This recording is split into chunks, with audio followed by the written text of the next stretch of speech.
അപ്പോ ദേവിയുടെ ആ കണ്ടത്തെ കുറിച്ച് തന്നെയാണ് പറയുന്നത്. ദേവിയുടെ കണ്ടത്തില് 3 വരകളാണുള്ളത്.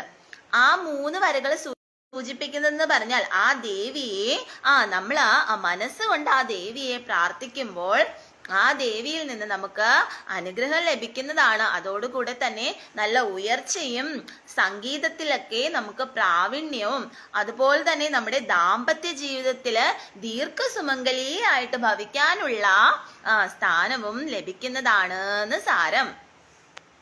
ഷം മൂം എന്ന് പറയുന്ന അപ്പം അത് നല്ലതായിരിക്കും എന്നാണ് പറയുന്നത്. ഷം മൂം എന്ന് പറയുന്ന 2 മന്ത്രങ്ങളും ജപിക്കാം.